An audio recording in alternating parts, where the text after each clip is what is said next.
Scams! They're all around us. And today we're going to look at the greatest and most influential scams of all time to see, are they really that bad? Did they really commit the crimes we have put into history? I don't think so. It's going to take a legal process to figure this out. We've hired two of the top judges from our friend group on Lemonade Stand to really dive into exactly facts. whether these things are legal or not. Aiden? You're tied. Aiden, your tie Is ready. Is so ready. I'm ready for business. We've each brought three of our favorite scams. Favorite meaning favorite that we want to be brought to justice. Unless we agree it's not really that big of a deal. We're going to unpack the facts of 9 of the world's greatest so-called scams. And we're going to have a really, really authentic... Community note this, please. Judicial process. Put scams in quotes. Yeah. To determine whether or not they were really as bad as people say. So let's get to our first one now.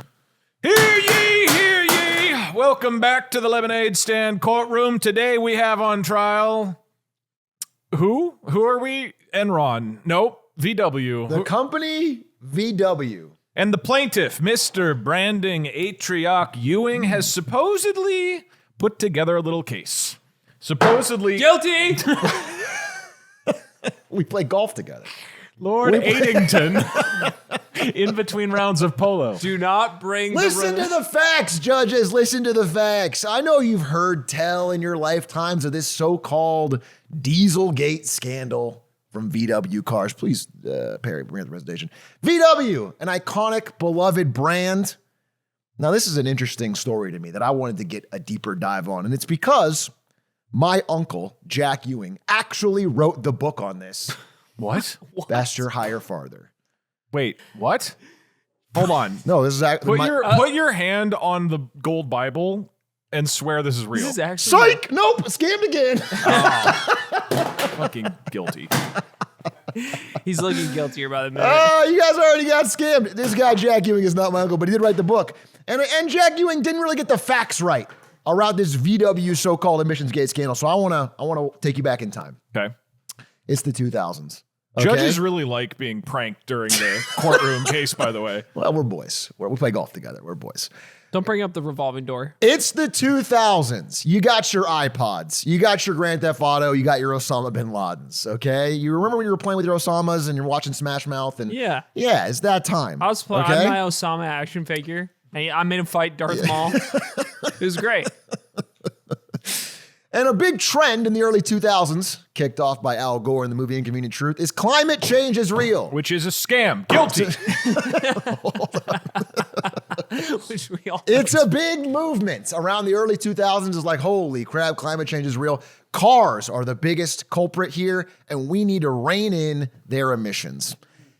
Because the two biggest auto dealing countries at the time are Japan and Germany, and both sell primarily to the American market. They need to figure out how to crack this case. The consumer wants more climate-friendly cars. So there ends up being a bit of a battle between Japan, Germany and Japan. They both go different directions on this new impetus. Japan leans into hybrids, and Toyota invents the Toyota Prius. And this comes out with much fanfare. Leonardo DiCaprio drives one to the Oscars, and all of a sudden it's a sensation. It's doing rather well. They seem to be ahead of the game. Really quick, does Leonardo DiCaprio wear shirts that say Leo in big, bold letters? That is the same question I had when I got this photo. That guy's Maybe he's the guilty one. psychopath. I'm guilty. Leo's wearing a Leo shirt. That's a second charge that we'll be adding on top of this. Yes, go on. Germany says hybrids are gross. We're going to do something different. And their plan to handle this desire for clean energy is they rebrand. Is to invade France.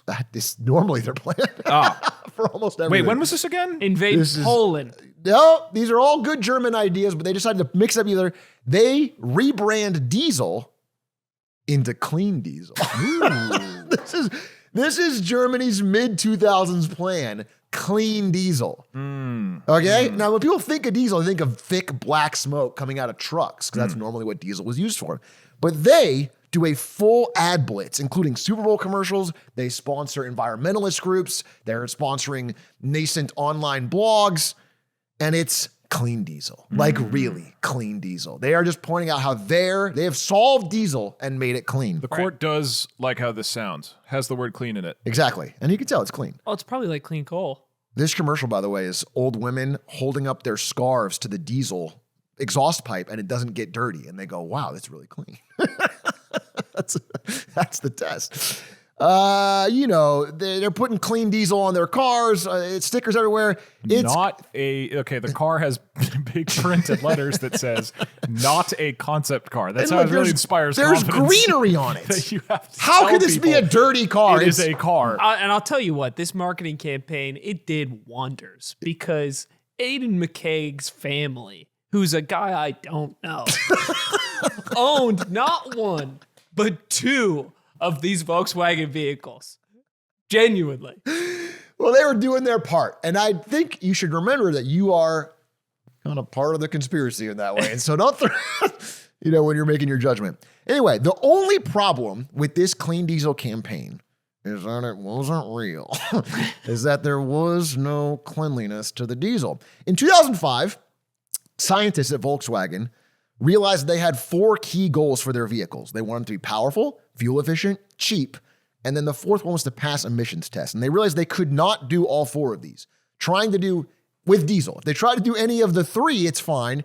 When they add the 4th, specifically cheap, it became too expensive. And if I could say, the appeal of having a diesel vehicle at all is that it is inherently more fuel efficient, right? Right. It is fuel efficient and cheap. It was cheap. A lot of it. It was cheap. And so they wanted to be able to attract, the consumer wants the 3 things on the left and the government wants the thing on the right. And so their scientists kept trying to crack this problem all throughout 2005. Sounds like some government overreach. Wig fluffing. And may I say, what a wonderful wig. Judge, you look... I appreciate that. You look incredible. The self-absorbed libertarian judge. The key problem that these brilliant Volkswagen scientists kept running into is nitrogen dioxide, which is a byproduct that irritates the eyes, nose, and throat, contributes to smog, and forms acid rain. A couple of small byproducts. This sounds like something Al Gore made up. Yeah, and we're not sure this is real, but I'm going to include it for legal purposes. Another charge against alcohol. Good point. Anyway, this is the big problem, is that it's very, very common when you burn diesel hot, which is how they did it, and they couldn't figure out how to get rid of it, and so it's a problem. And then they did figure out a way, which is this innovation called a urea injection system, which I thought was pissing on it. But it turns out it's this AdBlue thing here where you can inject something into the engine as it's working and it reduces the nitrogen dioxide byproduct. So that yellow liquid that's turning blue is not piss. What's going on I thought there? it was piss, but apparently urea injection has nothing to do with piss. Anyway. Okay, so far so good. And this actually works. And some cars like Mercedes actually use this and it does reduce your emissions. And here's the problem. Here's what the German scientists were sad about. They were quite upset because it's very, very expensive and it requires you as the customer to constantly buy a new blue bottle thing and refill this separate tank, which is not consumer friendly. And so they're frustrated until finally they realize there's a different solution. And they finally crack it and they smile the biggest a German has ever smiled. And they realize, what if we only do this during the test?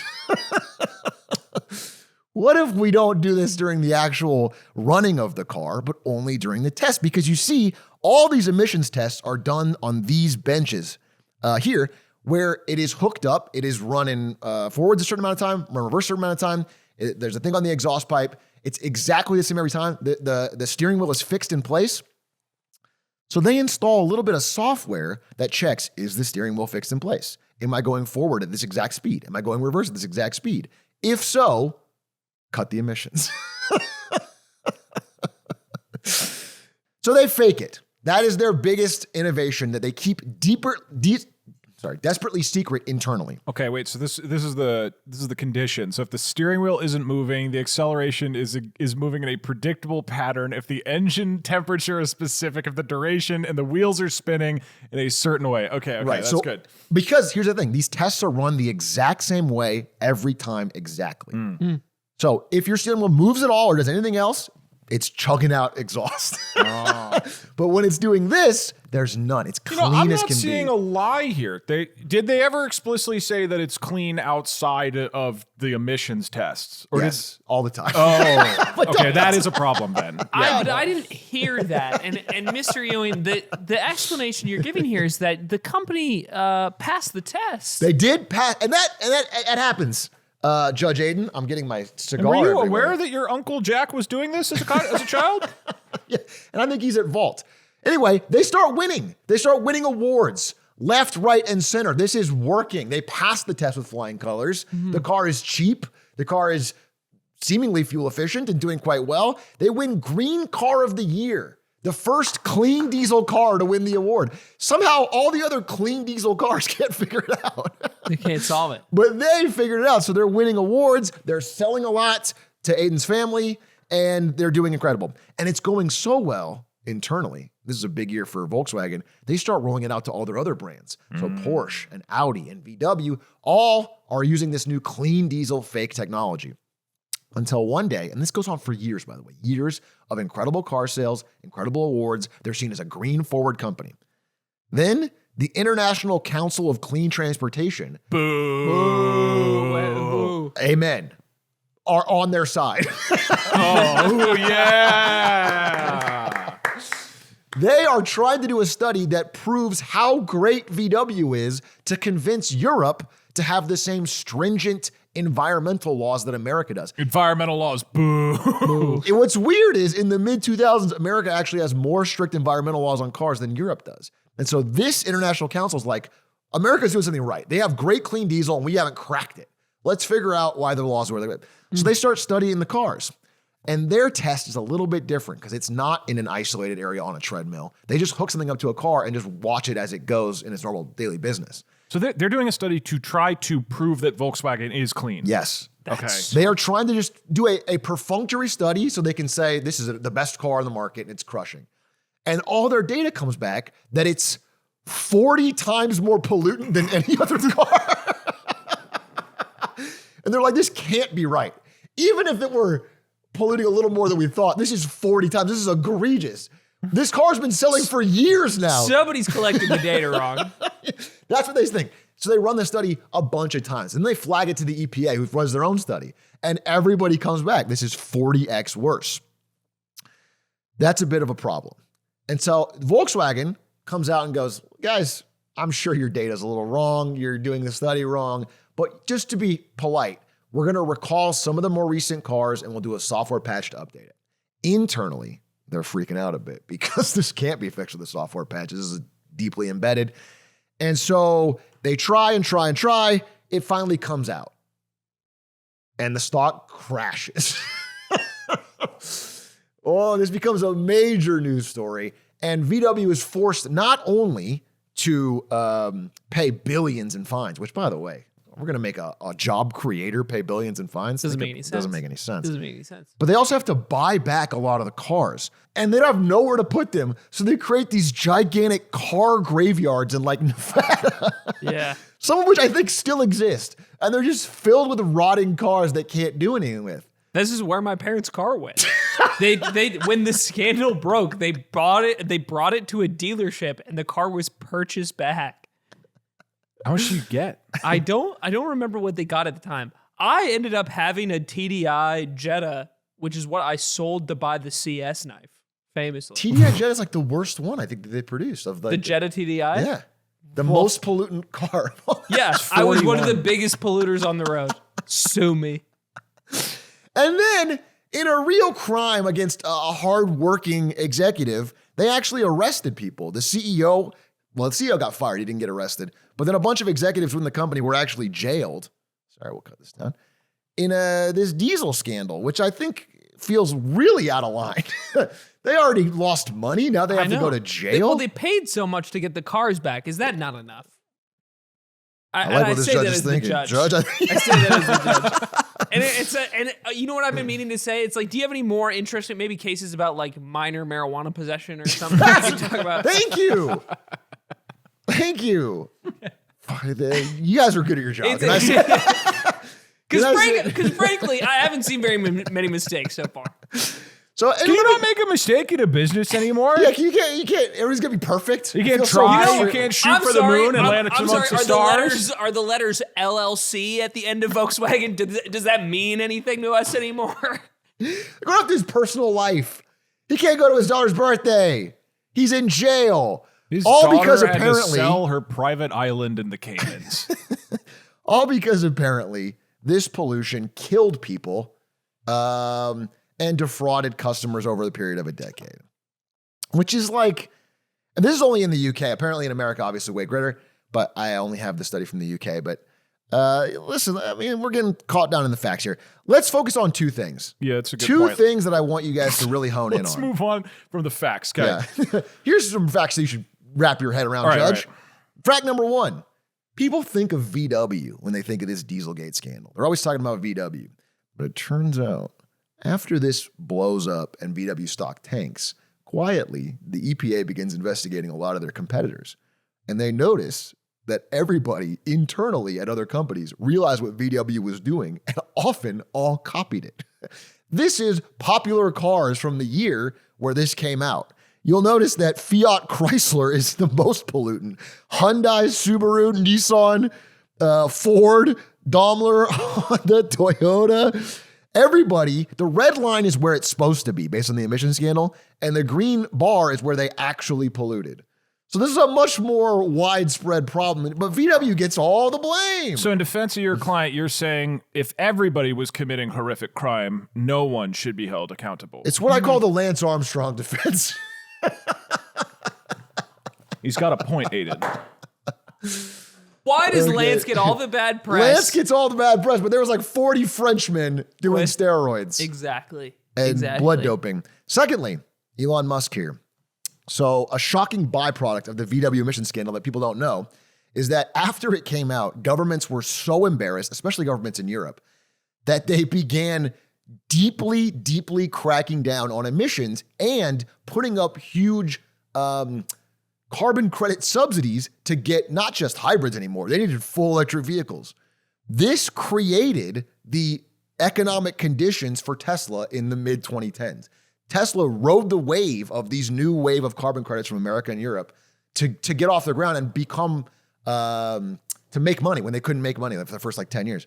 And so they inherently create, like VW, because they did this, kind of push forward EV adoption by 10 years. Oh, interesting. Interesting. When you think about it like that. Finally, third thing, is this really the worst thing VW's ever done? We're really going to get mad about the emissions? They got away with this, and we're going to get mad about the emissions? I rest my case. So there's a picture of Hitler looking at a VW here. Yeah, if I understand your argument here, we should be lenient to your client because at one point Hitler existed. I rest my case. Now, I got to be honest with you. I've been deliberating during your presentation. Okay, great. And it feels like there were some missteps, maybe some mismanagement here. And could you clarify for me that people went to jail, which seems to imply that the executives knew absolutely what they were doing when they made these decisions to get around. Nobody was like, yeah, this is actually fine. This is actually a legal argument. They were like, no, we're blowing by this. Here's entirely. what I'll say. Our great CEO at VW didn't go to jail. Okay. He just stepped down because he was ashamed at the stock price performance. He's a man who cares about the shareholders. Okay. A lot of mid-level managers who were close to the problem and had paperwork with their names on it that could obviously not avoid being tied to it, they did go to jail. And that means the problem is done. It is cleaned up. All right. This company culture is fixed. Do we really need to spend time harassing the executives over and over, bro? The stock is down. Did I not mention that? They've already been harassed enough. Which they probably paid the price. And I mean, I can't even imagine them knowing anything about it. No further humiliation you can do to a man. I Look at think- how low the stock got. It's just, and that is the most humiliating And they're thing paid of all. in stock. Paid in stock. Think about that. So I'm going to go out here and I say, I appreciate your honesty presenting this all to us. And I feel like I think you just need to move on and be a better person. Thank you, Judge. That really... We will, though, be giving you a 6-month ban from all car manufacturing and business. After that, you will receive a hefty subsidy. You're firm but fair, Judge. Deal. Case number 2. I'm Honorable Judge Atrioc presiding. Pleasure to meet you. You look familiar. So do you.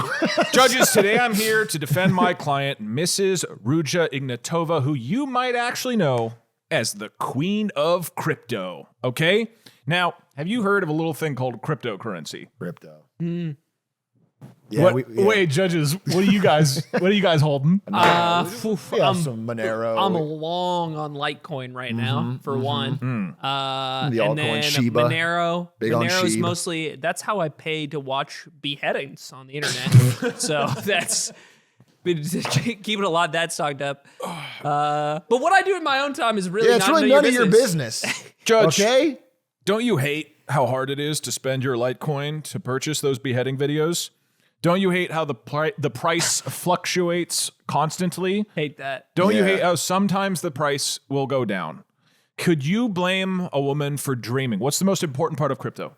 Dreaming. Dreams? Or that it goes up. The community. As they say, crypto is nothing without its community. Right. So, Right. Ruja Ignatova. The Everybody community. talks about these small 2-bit scams like, what's that guy who scammed like $8 billion out of people? FB, whoever. SBF. SBF. Nobody cares about him. SPF. Nobody cares about him? Logan Paul, none of these things are substantial. No. This is the queen of crypto. 10 years ago in 2014, Are you launched- bragging?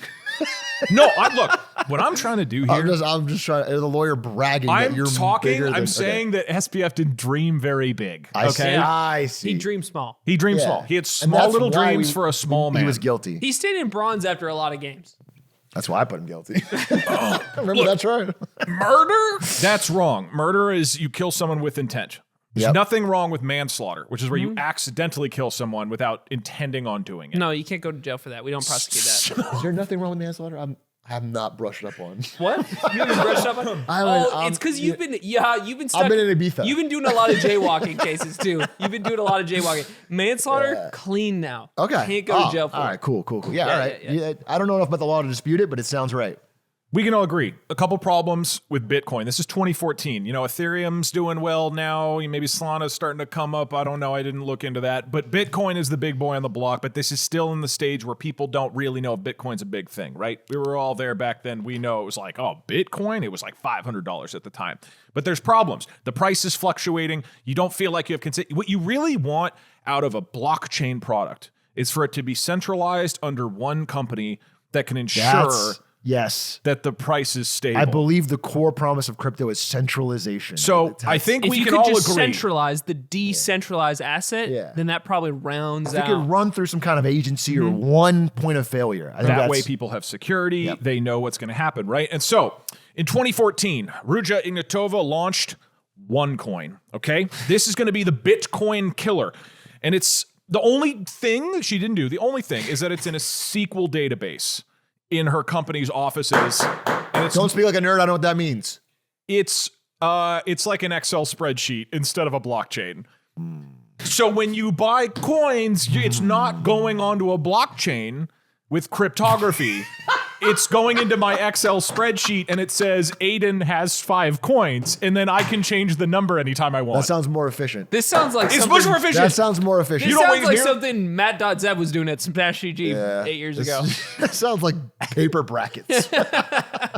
What do people want about crypto? They want to feel like they have crypto. So there's I got a still question. Wait, I got a question. Yeah, This sounds better for the environment because you have to go through the energy of like doing exactly. the token processing. Exactly. Okay. Is a little bad in that, okay, so that's part one. First off, we save energy by there's no blockchain at all. Yeah. We keep calling it crypto, but to be clear, no centralization. It's a just had a database ledger on my that you- on my servers.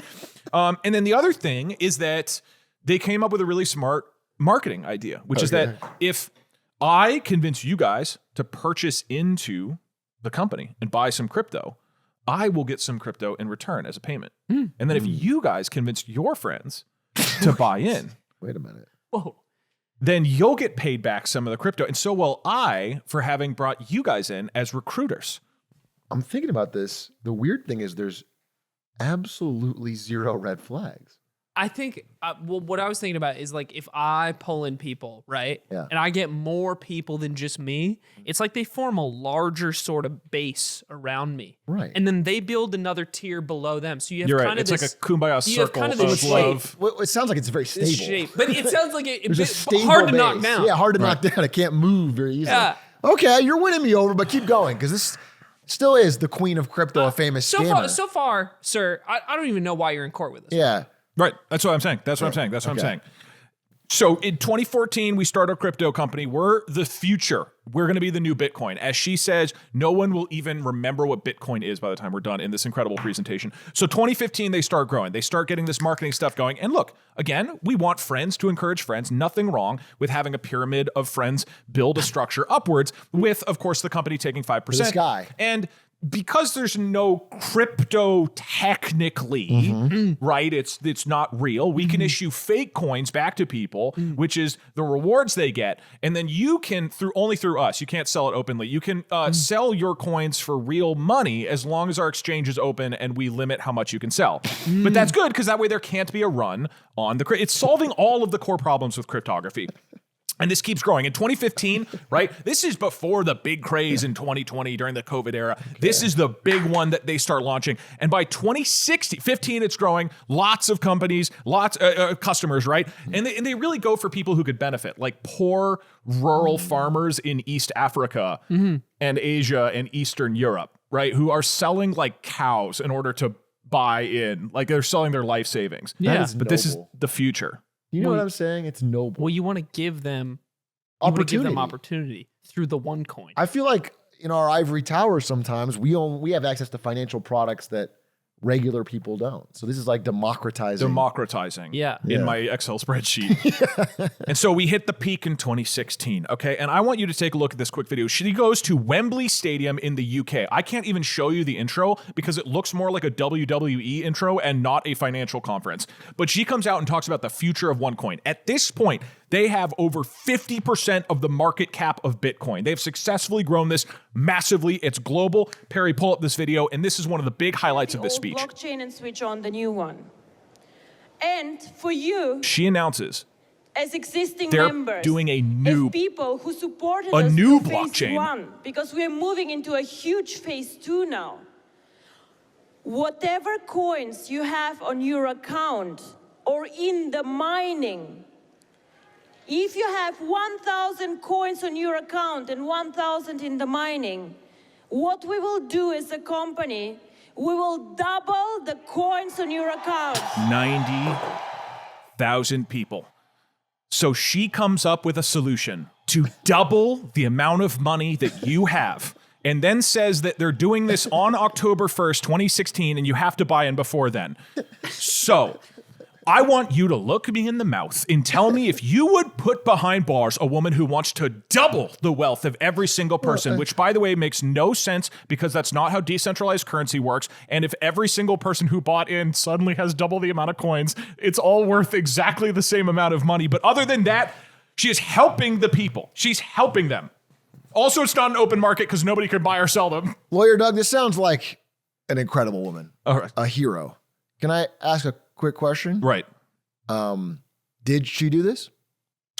So the only problem, little after this is 2016, they tried to recruit a Norwegian blockchain expert to build them an actual blockchain. Right, because they don't have one yet. And right, well, you Minor know, and he looks at what they're doing and realizes they have it's a SQL database, and so then he becomes a key whistleblower on top of multiple regulators looking at this because it's very obviously not crypto, even though millions and millions of people have bought in. Wait, so let me get this straight.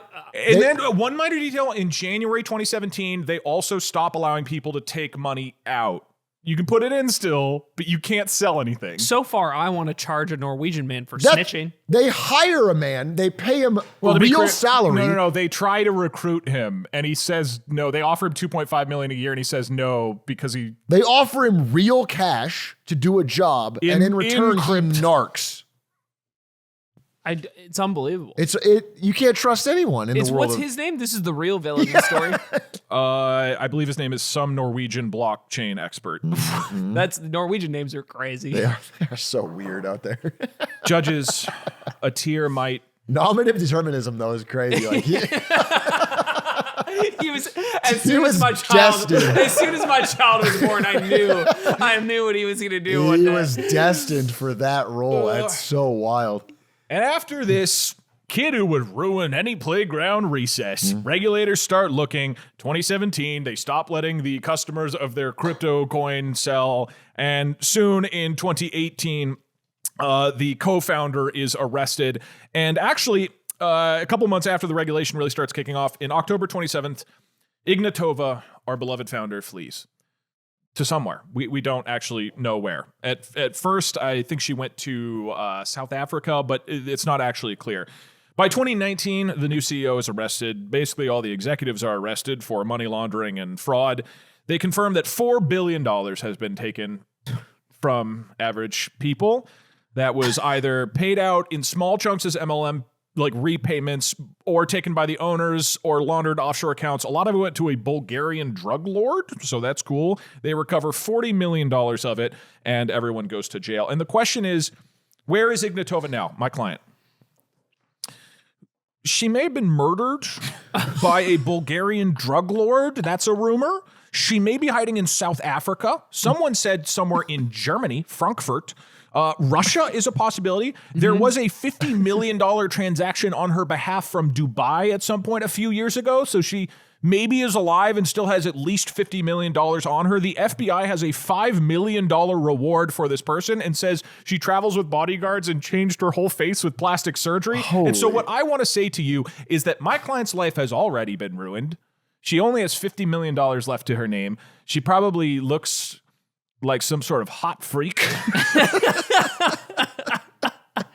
And can you really blame a woman for doubling the money of the people? Where was this company based again? Before she fled? Bulgaria. Oh, it was based in Bulgaria. Yeah. But they had offices everywhere. It is interesting because I want to point out just real quick, this yet another absolution for my client. FTX, SBF, this the biggest crypto thing that everyone knows about, like they had a blockchain here, right? They had a functioning blockchain. They just took user deposits and used it for Alameda, right? That was the crime. Yeah. And with this one, there is no blockchain. No I rest my case. blockchain, no crime. no crime. I believe it was Johnny Cochran who said that. And it's like we don't even. This is Doug. This is ridiculous. This is America, and it's like, what am I supposed to do Well, this with is this Bulgaria. Bulgarian woman? What am I Yeah, supposed to? we got to I track don't her. even have We don't even know she's jurisdiction. alive. We don't even know she's alive. And she's already suffered so much, And it seems like a probably pain. and probably so much more than any of the people that lost money along the way. Right. And Did they have to get plastic surgery? I don't think so. Yes. if was they legally if mandated. they had enough money to put into this, then they probably could afford all the plastic surgery they want. Yeah. Finally, If you have enough cows that you can sell a couple to buy one coin, you can surely sell the other cows for plastic surgery. exactly. Yeah, And most importantly is that at the beginning of this, you asked if we had crypto, and we do. And like, if we start snooping around and then we get all the legal team involved, like we could. I lost a lot of money in FTX, and I regret us sensing that guy to be guilty. So if we just kind of we just on this one and call this a wash. call us a wash, Yeah. not guilty. Thank you, Judge. Support for Lemonade Stand comes from Quo. I've got this new business, and I just have all this gold. I have so much gold, and people have been calling me and texting me, emailing me, and they want my gold, and I want to give it to them. But it's hard to track all the requests for it. I want your gold. I want your gold. I Yeah. want your gold. You You're don't one want of the many your people. business to I want your miss a phone call. I wouldn't want to miss an opportunity to give this gold away, which is my business model. So if I just had a platform that like maybe put all the notifications that people are giving What do me, you mean? I'm calling in you. one I'm place, putting me on hold. dude. It's because you don't call me yet. I need to set up Quo to have all the things go to one place so it's easier to check up and track on so I can give people And then the you'll gold. give me the gold? Then I'll give you the gold. Oh, great. Everybody make this the year where no opportunity and no customer slips away. Aiden, try Quo for free. Get 20% off your first 6 months when you go to quo.com/lemonade. That's QUO.com/lemonade. Quo. No missed calls, no missed customers. I hate to lose customers on this. I want to give it away. Free gold. Court is now in session. Case number 3. I'm here to represent my client, who you may already know, for his dashing good looks, for Speaking of good looks. his charisma. I'm not on trial here, Aiden. You're not my client. You're not my client, but you've been looking good. You've been looking good. Thank you. And Bernie Madoff. And he is simply the owner of a private fund that produced incredible returns over decades, almost fixed, with almost no falls ever. Somebody who never failed to deliver for his clients, I would argue. Good at his job. And in December 2008, he was arrested and charged with securities fraud, and as I will explain, I'm not even sure if that makes sense. His firm claimed to create incredible returns off of trading. Okay. And the little asterisk on the trading is that there weren't really many trades at all. He mostly accumulated the returns by, say, getting investment from one party and then using that investment to pay out other investors and so on, and continue to raise money through more and more Can I people. break that down? So he's taking money at Yeah. investment. That sounds legal. Yeah. He's paying out the people that want payment. Yeah. That sounds legal. Yeah. Not seeing. like a It's bank. interesting. I'm not seeing a problem here. So you're far. noticing that nobody seems unhappy. Nobody seems unhappy. Everybody's earning on their money. Yeah. For example, Doug puts money into my company. Yeah. He puts some investment in, right? Okay. $1 million. And I go to you, Judge, Okay. and you give me 1.5 million. You invest. Well, I don't your want money. Doug to have a better car My- than me. Incredible country. returns for my overall fund. I have $2.5 million now. And My car has 40 times the emission of yours. I showed Doug that growth. And he's like, let me get $300K of my money out. No problem, Doug. I've got money in the bank. Right. I pay you out. I'm getting more clients. And the fund just continues to grow, somehow overcoming a lot of the larger recessions and economic circumstances You of the said time. 2008, 2001. Judge, you're getting ahead of yourself there. And I have to maybe clarify for some people listening. Some people have called this a Ponzi scheme, which is where the returns of a fund are based solely on new funds being brought in by other investors that are used to increase the performance of the fund and pay out other old investors. Some people have called it that. Okay. But what's the problem? But what If you keep getting new investors, it can go forever. Well, exactly. And it lasted, I think, Doug, an interesting thing about Bernie Madoff, my client, that a lot of people don't know is the amount of time that this lasted. I think this is one of the first big news stories that I grew up with as a child, where I was clocked into what was happening. This big scandal broke, and I was old enough to understand that, like, the kind of the gravity of what it was. But I think I've always passively assumed that he'd been doing this for like 10 years. Dude, he started this in the 60s. What? Yeah, isn't that insane? Think about how long this Ponzi scheme ran. And I read the FBI report. Well, alleged Ponzi scheme. Sorry, I'm the judge. Hold on. And Innocent until proven guilty. I ask you both the question. If you can successfully run a Ponzi scheme from the 1960s until 2008, That's just a good business. is it really a Ponzi scheme There at all? are real businesses that didn't last that long. Dude, how old is he when he started? I feel so unaccomplished now. Dude, he was a young man. This is how it reportedly started. This is a quote from Supervisory Special Agent Paul Roberts from the FBI.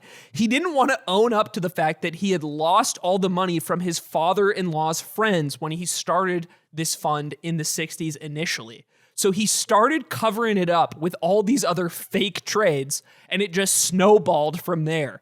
That's how the Ponzi scheme began. He wanted to hide the shame of like not performing for his father gave him an opportunity to get investment from friends he knew. He fucked it up and he started covering it. So he tried by just trading taking- like once as a young man, was horrible at it, and said, fuck it. I kind of assumed that this guy had an actual, keep in mind, this is a guy who eventually became chairman of the NASDAQ. What? So like as a separate job, became the chairman of the NASDAQ index. And the That's build-up, almost inspiring.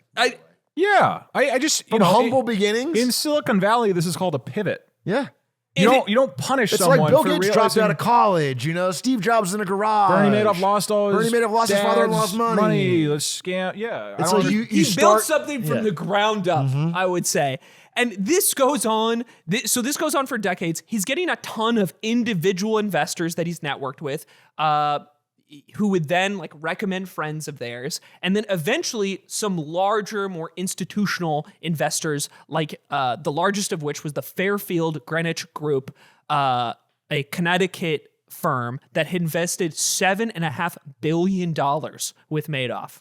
And what's interesting also is that the SEC was warned about my client many times for years because people eventually, like other performers or other people on Wall Street, looked into the returns of Madoff's fund and were like, this guy's batting near 1,000. How is this possible? His fund doesn't go down at all when the rest of the market declines. Okay, riddle me this. What sort of trades is this guy doing?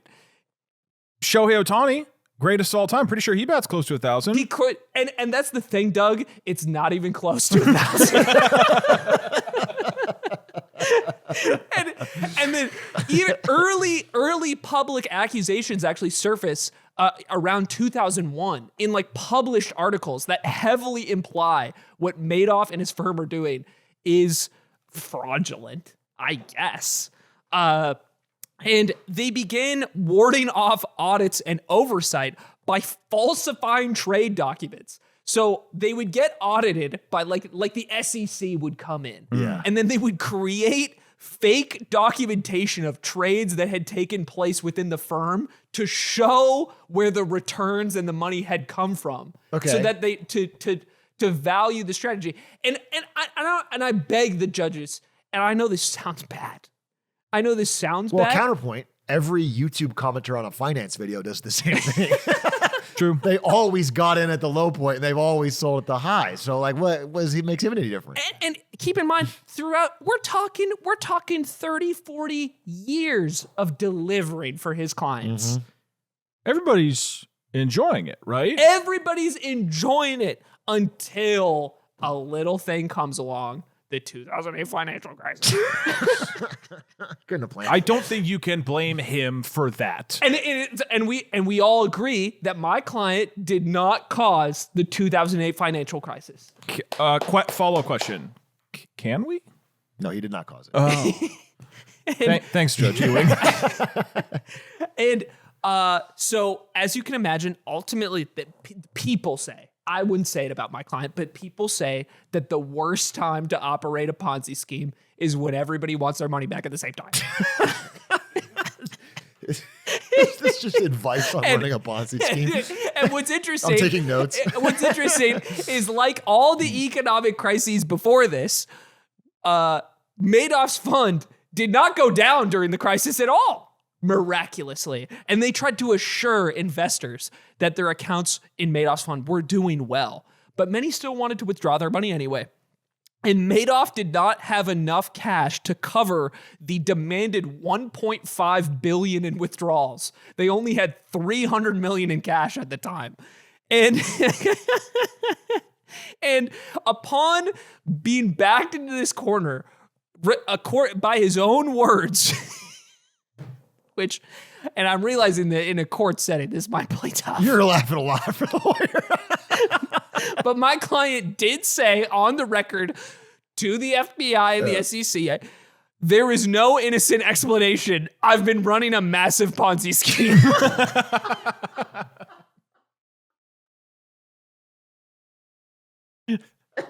Hold on. That's inadmissible. That's inadmissible. We're not going to give Strike people that from the the ability. record. Unlike Strike that from the record. previous two clients, my client didn't. By the way, I'm the lawyer, I guess now. My client fled the country. Okay, your client comes out and says, "Hey, I made a little teeny tiny mistake. Okay, I made one little fuck up. It's a long one. It's 50 years, but I made it." Comes out and admits the truth. All right, nothing illegal against that. What is one Can we not be month of being a bad guy to 50 years of being a respected Wall Street Yes. institution? delivering? Yeah. And what's right? Well, and my client was punished because he was sentenced to 150 years in prison. How old was he? He was already like 70.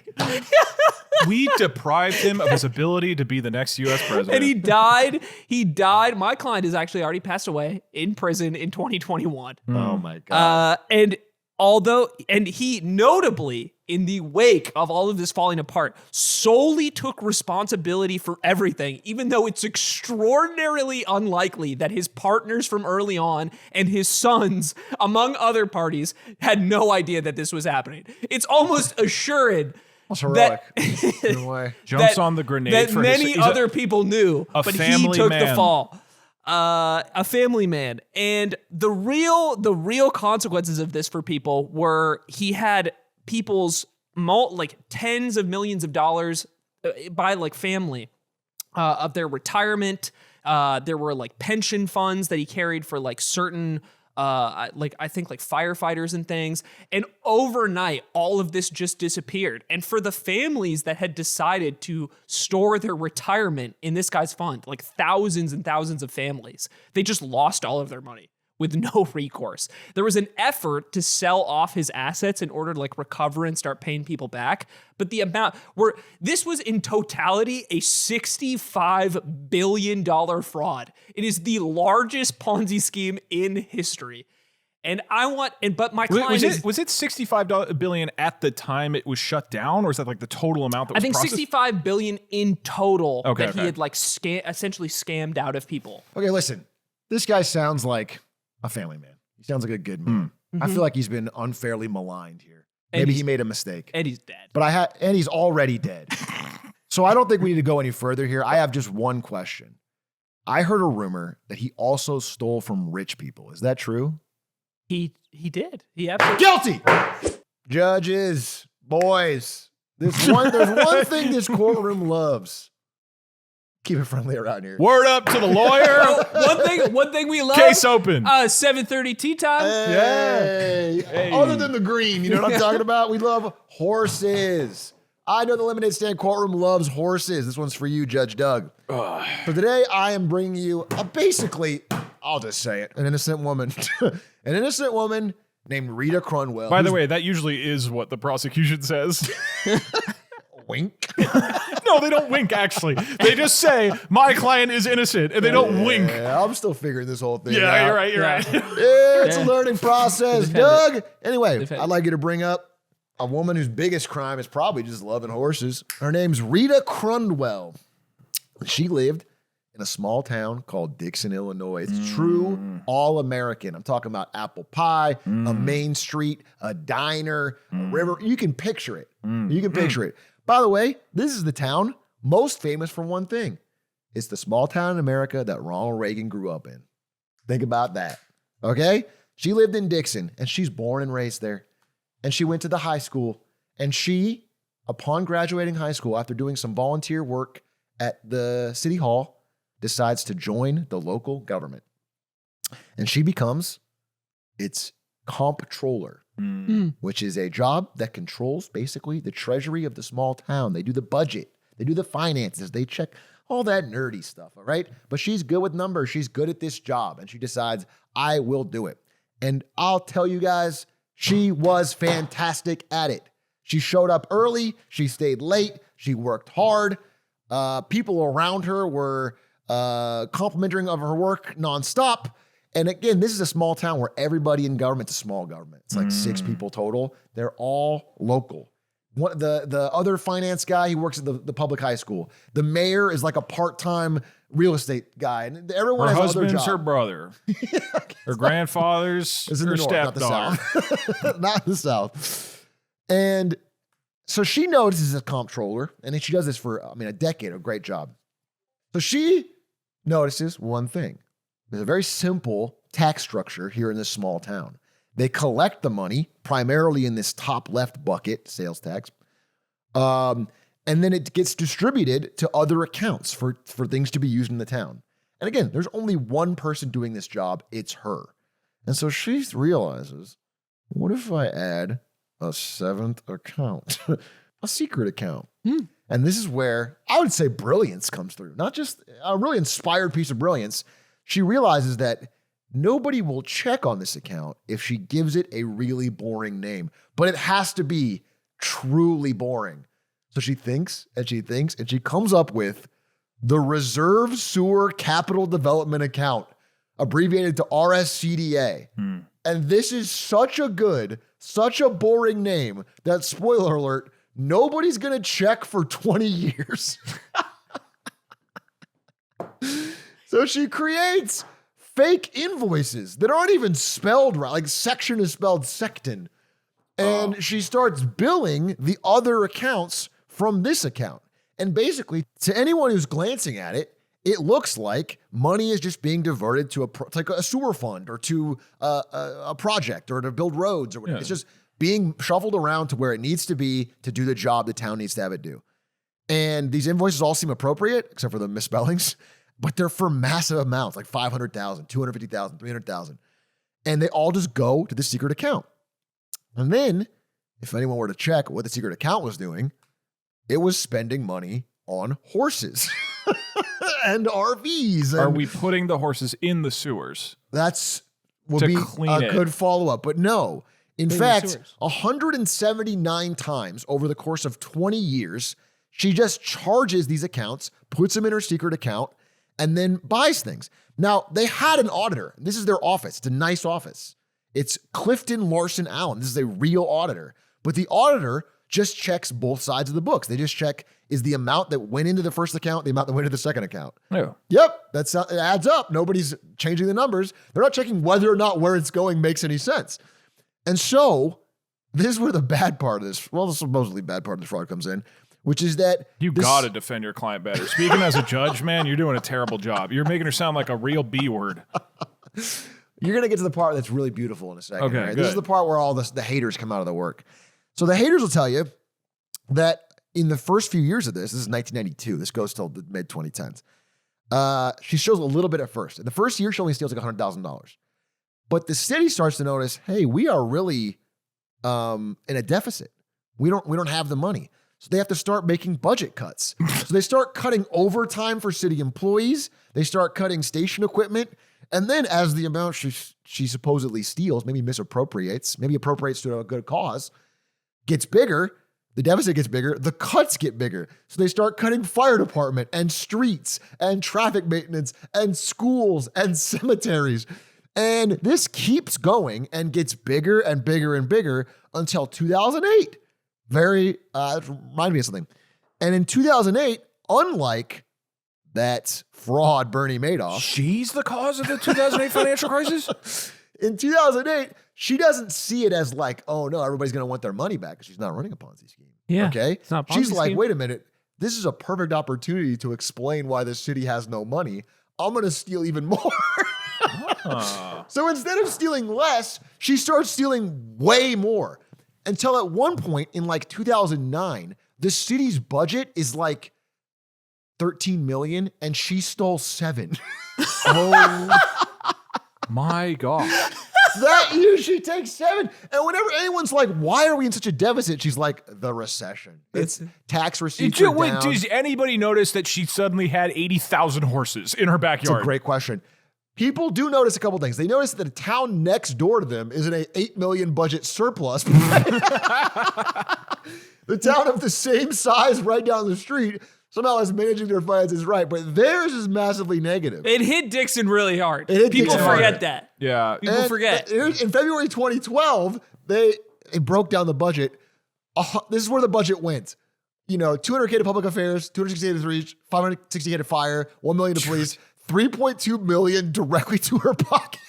She is the single biggest line item year after year on Dixon's budget. Well, let me defend your client for some reason. The sewer system is the biggest Exactly. recipient of money. Yeah, and the I reserve am sewer- excited to hear about what improvements she did make to the sewer system. And we're going to find out, okay?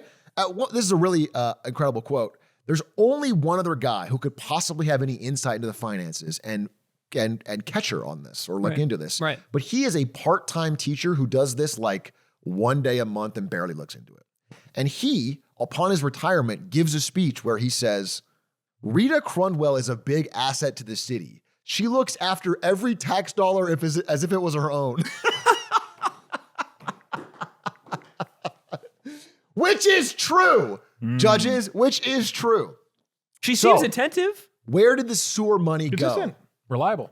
Diamond-studded horse outfits, expensive quarter horses, which can cost up to $250,000 each. Lavish parties. Again, it turns out the horse show industry is all about money. She bought a $1 million plus RV with a luxury interior. Again, each quarter horse can cost $250,000. She bought 4 of them, so that's $1 million worth of horses. I'm sorry, I lied. She brought 400 of them. But hear me out. So she has 400. Yes, 400 horses, multiple ranches. But hear me out. No, that Would makes you sense. rather have a sewer system that's like what gilded, paid with gold, or would you rather have a Covered woman in shit. who has 400 plus awards in the quarter horse, show horse category? Well, That you brings want her to tourism dollars. represent the success of She Dixon. makes Dixon look good. Yeah. Now, people do wonder exactly what you're saying, Doug. They wonder, why is this woman who grew up here suddenly fabulously wealthy, traveling the country in a giant RV? And the rumor goes around that she had a wealthy inheritance. Someone in her family died, and now she's wealthy. But she's just a hardworking local Dixon girl who got lucky. At one point, this woman, who's probably should be on trial instead of her because she's a snitch and a narc and a bad friend. This is her friend of 20 years who was her deputy assistant at the comptroller office. And she even on this interview says, I had a really easy job. Rita never made me do anything. Rita never made me check the books or do anything. But unfortunately, Rita was taking more and more vacation to do her show horse business. Right. So by 2013 or so, she's taking like 16 weeks a year to go travel the country in her RV.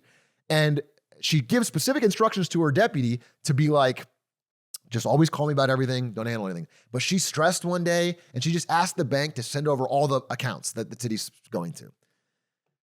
That is a problem. She looks into the account, she's like, wait, there's one account here that is getting so much money consistently for years. It must be a mistake. The FBI is flagged. They investigate for 6 months, then pull her into a room, and it all crumbles. I'm noticing a theme here. Yeah. Is like we have someone building their American dream, and then the FBI steps in. The FBI and haters and jealous. Unwanted. Yeah, It doesn't make any sense. it doesn't make any As soon as you sense. say, I see a woman who paid a lot of money to have some of the cleanest sewers in the country, and by God, you could lick off the walls of that sewer.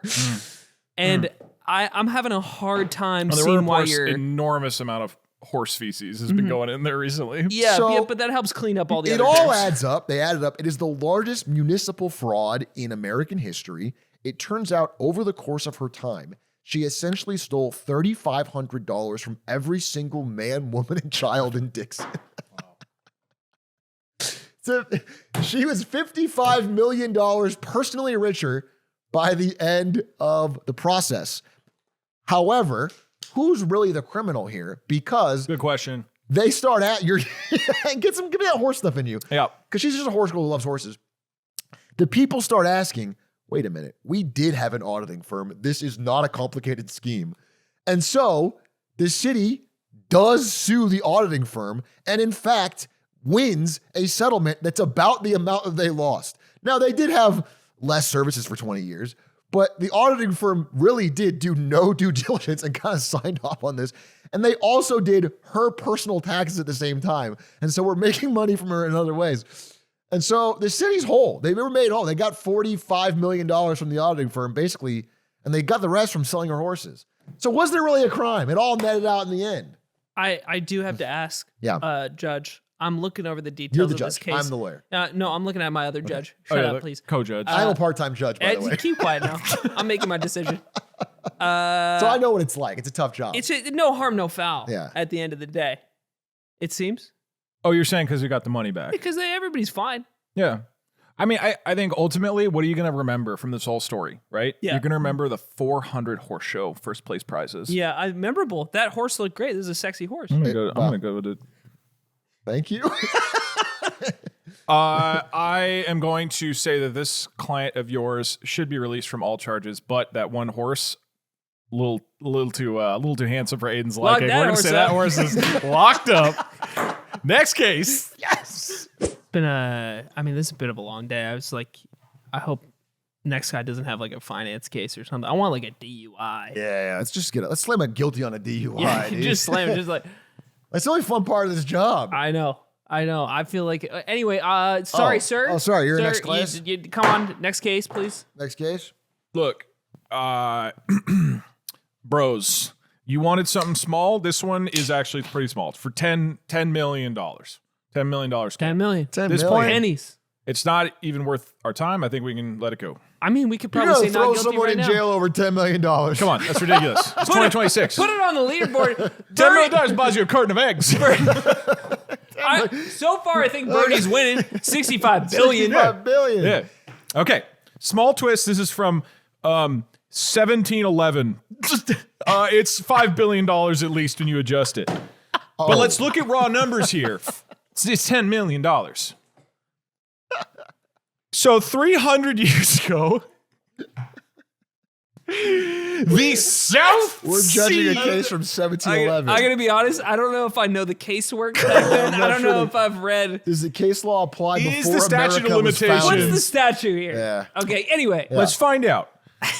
Gentlemen, you love the sea. The South Sea Company, all right? The time, it's 1711. It's the United Kingdom. And we decide, hey, we're going to form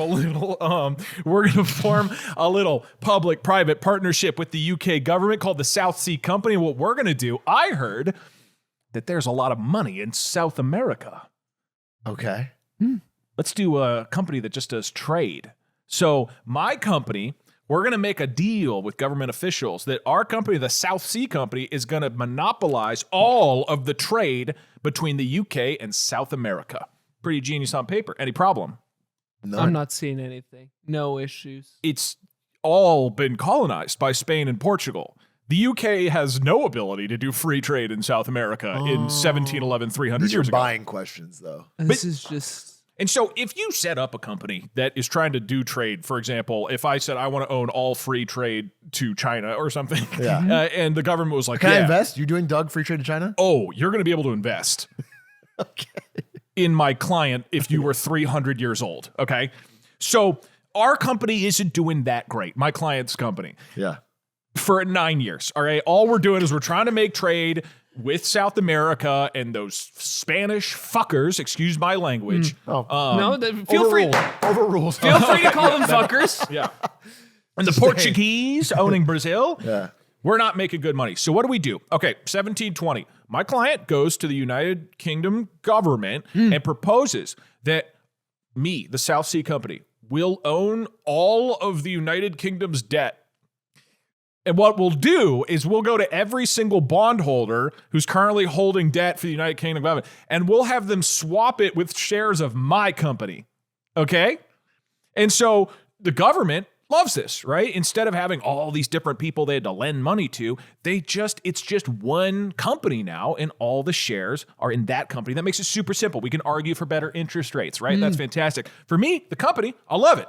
There's a lot of people who are suddenly getting shares. Genuinely confused. The United Kingdom gave all of its debt to one company? Yeah, they allowed me, the South Sea Company, to go to every single bondholder. You're just a random company. And Well, don't say random. Well- I'm doing free trade with South America. but even if you were doing that, why are you suddenly the holder of all?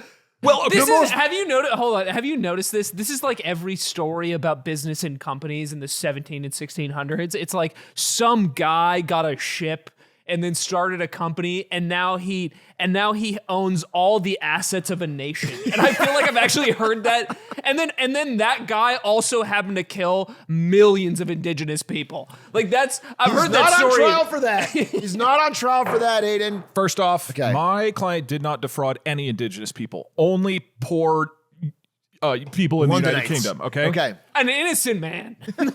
Secondly, if you were to be a pessimist, you would argue that what my company did was go to a bunch of ministers in parliament and bribe them with company shares. So for them to pass a law to say that my company, and my company only with no other competitors, gets to do this bond to share swap and no one else can. And because so many ministers are bribed with my shares, they're also incentivized for the shares to go way up. And now we can get a whole ass little profit going. That's called building a team, and it's actually really good in Team business. building. Exactly. We drop them a bunch of shares. They give me the rights. No other companies can come in. And then the stock starts going up, right? And so if you're in 1711 United Kingdom, whether you're poor or rich, not the super hot opportunities for investing until now. In 1711, this happens over the course of 1 year. In January, my share price gets up to 100 pounds. In August, 1,000 pounds. This is like the tulip mania of the Netherlands. Oh my Everybody is getting in. You know who gets in? A little man named Isaac fucking Newton, who puts in 200,000 pounds. That's millions of dollars in today's money, who gets swept up in it. In August, it's 1,000. Everything is up. Everybody believes this company is riding off of the incredible success of our trade with South America until, oops, confidence cracks. There's a little bit of realization that there's actually nothing here. There's no business other than trading stocks and getting them higher and higher. That Parliament investigates, realizes that there's massive corruption and we've bribed everybody. And even Isaac Newton quotes, he could calculate the motions of the heavenly bodies, but not the madness of people. Fortunes are wiped out across Britain. People are ruined and devastated over a company that did nothing. And in fact, by the end of that same year, they passed the Bubble Act of 1720, which restricts basically any company from raising money through shareholders. You can't issue shares anymore unless you get a royal decree. And so for 100 years, you can no longer run companies and raise capital unless you're doing like a partnership with the monarchy. Now, I don't think that my long dead clients should really be held to account for fucking over Isaac Newton, who's a bit of a prick. I'm sorry. Are you telling me the Bubble Act was passed after the crime? Yes. You can't be charged for a crime that didn't exist yet. They did undo it once the Industrial Revolution happened, but yeah. It just doesn't make any sense. Nothing's adding up. It's how can I be retroactively punished for something that I couldn't have possibly known was wrong? How would you know that's wrong? I don't understand. It seems like everybody was on board. The government was on board. If the government hasn't created a rule about me abusing the finances of poor people, Well, to be then clear, I should be able to do it. I guess And this- I'm a judge. This is the Airbud defense. There's nothing in the rule book that says you can't create other a gigantic... than bribing all the members of parliament Right. to make corrupt laws that give my company Right. special permission and obfuscate the books. Wait, was bribery not chill back then? We don't know. We We can't don't even possibly know. know. And it's like I haven't even read the laws about it. So what do you want me to fucking When the say? Library of Alexandria burned down, we lost that history. Based on all I'm hearing, it sounds like the South Sea bubble, not guilty. Pirates are back, baby. Order, case number 6. Well, I'm in the courtroom with you. You look at me. What do you think? What I see am my I? dog. I see my friend at this point. Your dog. Arf, arf. I'm barking But for what you. else? Small framed beta. Small frame beta. Well, but what else? A guy Great wearing hair. a A wig. Canadian. Oh, right. A Canadian. Right. Wait, he's Canadian? And I'm here to defend Honestly, a can I be- great can I be Canadian real? company. You don't even look it. Like I wouldn't even. Yeah, notice. you totally You could looking tell. great. It's- You're I- looking great. I No, think it's like, a good, don't even be embarrassed I'm about not it. ashamed You about it. I wouldn't be shouldn't ashamed to be You shouldn't be because Canadian. you don't look Canadian. Nothing wrong with it. So Yeah. go ahead. Bre-X, a successful Canadian mining company from the 1990s that owned a plot of land in Borneo, Indonesia. They hire a Filipino geologist under the head geologist and the owner of the company that they had at the time to go check out this area in the jungle for gold. And this geologist comes back, his name Michael de Guzman, and brings back a sample that shows there's a gigantic gold deposit in this plot of land that Bre-X, the mining company, owns. Just like that. Hand me that gold bar, Judge. Sure. Upon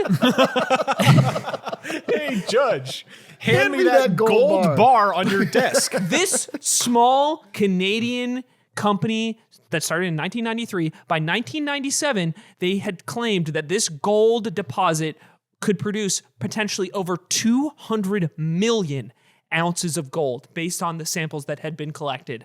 And for context, the entire world's annual gold production at the time was around 80 million ounces per year. They struck it rich. That's awesome. The stock price spikes to $500 USD per share in 2026's money. And in total market cap of money at the time, $6 billion in Canadian money market cap. And upon this gigantic success of the mining company, a separate American mining company, Freeport-McMoRan, does an independent investigation to look at the gold deposits in Indonesia. This American mining company, they produce samples of their own and they bring them back. And they find that the discrepancy in the amount of gold found is impossible. It is not possible that they could have produced any sample with this amount of gold in it from what we can find. And this entire company's evaluation right now is built on fraudulent samples. This one promise. And it turns out de Guzman, the geologist that was sent to find out if there was gold in this area, had just shed gold flakes into the sample and mixed it in to show an insane amount of gold in each deposit of the earth that he brought back home. He's the expert, right? And that's what you do. You plant the gold to grow the gold. I don't know how gold. I'm going to trust the geologist. Yeah. And I'm a judge. What do I know? What do I know? I would start judges by my clients clearly retract. and before this becomes fully public, Michael de Guzman, the geologist that put the gold shavings or salted the gold into the samples, falls from a helicopter over the Borneo jungle in March of 1997 while flying to the mining site. So he lied to your clients and he's clumsy. And Yeah, he's a goof. He's a goober. It's not illegal to be a goofball. The official conclusion is suicide, and his body is reportedly found days later in a state of decomposition in the jungle heat with mixed... I found mixed reports, by the way. One report saying that his hands and feet had been removed, and then the other That report... can happen when you fall. Then the other You report... fall and he fell into the helicopter Into the rotors. That blade. makes sense. The other Ouch. report claiming that he was Ouch. identified via his fingerprints, but actually nobody is really sure if this is his body, to this day. And there is a conspiracy theory that he faked his death or was killed. And He's hanging out with the crypto queen. but there's no solid evidence in any direction of this. And my client should not be to blame for his death, his circumstantial death. By the way, I forgot to establish the entire concept of this. Is your company on trial or is that geologist on trial? No, the geologist, we're throwing him under the bus for sure. Okay, cool. He fucked the company over. He's guilty of being clumsy. David, And of being Canadian. my client, the company owner, David Walsh, immediately fled to the Bahamas like any reasonable man would do. Good man. Wait, that's the CEO of the company? He Who's was that? he was the CEO or the owner of the company. Okay. And he was never extradited and died of a brain aneurysm a year later. Innocent. Awfully coincidental. And the chief geologist of the company, John Felderhoff, one of my clients, was tried in Canada for insider trading because he sold tens of millions of the stock before the collapse of the company. Good timing. But he was acquitted in 2007 after a long legal battle. So I ask you, if one of my clients was acquitted and one of them died after fleeing, can anybody be blamed here? Were they not just tricked by this man who created fake gold samples and created a gigantic multi-billion-dollar company in Canada? Events happen. We can't be persecuting every event. And also, can anybody prove This is all in the past. We can't be looking back at things and building structure. Is this? Okay, all right, hold on. If I find the Hope Diamond, all right, and some other geologist comes over and says, you wouldn't find that. I did find the Hope Diamond. It exists. Yeah. It's real. It's possible that he found the Hope Gold. Yeah. Are we sure What if he that found it wasn't the one real? patch of land where there was gold flakes in it, and he was so clumsy that he fell out of the helicopter, chopped his hands off, fled the country, and lied? Like, I appreciate It's living that an awesome life, a handless life in the Bornean jungle. and nobody believes him about the gold, but it was real the whole I think time. I'm not 100%. I'm reading conflicted things about that, and it's like the circumstances of and his I am death. drunk, They're not and important. I'm not on trial for that. They're not important, and I think this is a simple case of we all make shit up sometimes. We all to get out of something, to maybe overvalue our stock, and it's a mistake that anybody can make. I'm trying to get out whether to lunch. whether we knew it or not. Innocent, you can't be guilty for a little white lie. It's been a long day. I'm hoping to close this courtroom out soon. Maybe keep this one snappy. Oh, judges, this is an open shut case. My guy is innocent. He's as innocent as they come. Let's start with his name. Gregor McGregor. Okay? A manly, good name right there. 2 first names. Second thing, Professional he's hot mime. and rich. Okay. I like how that. rich are we talking? Give us a number. I like that. So he's actually, at the time of this photograph, he's a younger man. He's from an upper middle class family, but he strives for great. He's not that rich. At this time in Great Britain, he's Scottish, but he moves to Great Britain or moves to London. You could buy an officership in the British military. You can get to do this until 1871, I think. So his family wants him to have a good job. So they just buy him an officership. And he, a young man, is now in charge of parts of the British military. He wants fame and glory and success. Turns out he's not particularly suited for it. It's not really his calling yet. We're going to find his calling later. So he is yelled at by a commanding officer for a blunder and is kicked out of the military. At which point he is despondent because he wants to be rich and famous. He's wasted his one opportunity. He's not happy. So he decides, okay, here's what I'm going to do. I'm hearing of an uprising in Venezuela where Simon Bolivar is rebelling against the Spanish. And I'm going to go down there and prove that I'm a really good military guy. I'm going to make my fame and fortune. Right. So he goes to Venezuela. Now, what's interesting is as he's traveling, the squadron he was in Britain becomes super famous. They do like a really incredible battle and they invent the phrase die hard because somebody who's about to die goes, we have to die hard, men. And that becomes famous throughout Britain. And his squadron is known as like the super badass guys. He arrives in Venezuela and is like, I was part of that squadron, even though this all happened after he was kicked out. I got to be honest here. Your client seems like a badass. That's what everyone in Venezuela says. So he's given a really high up ranking in Simon Bolivar's Revolutionary Army. And surprisingly, I shouldn't say surprisingly, not his lawyer. He does a good job. He does a pretty damn good job. He actually leads some successful battles. His only problem is after every successful battle, every city he takes or hill he takes, he stops his troops and gets incredibly drunk and makes no progress until eventually people are so mad that he has to flee. This happens like 3 different times. Tell me he wins. He wins battles. Yeah. And He then works gets very hard drunk. and plays hard. Yes. Okay. Yes, Judge. He works hard and plays hard. Interesting. So anyway, after years of doing this, he's actually a celebrated Venezuelan war hero. He has medals and everything. Understandable. But they kind of get fed up with him and he has to leave. So before leaving, he does a bit of drinking with a guy who claims to be the king of the Mosquito Coast. Now, this guy, he has some land in the area, but there really isn't. There's no territory here. He has a tribe in the area, and he gets drunk, but he doesn't have a way to enforce or own this land. Mosquito Coast is famously the east coast of modern Nicaragua. That's right. The Mosquito Coast is real. And no need to say things that people know.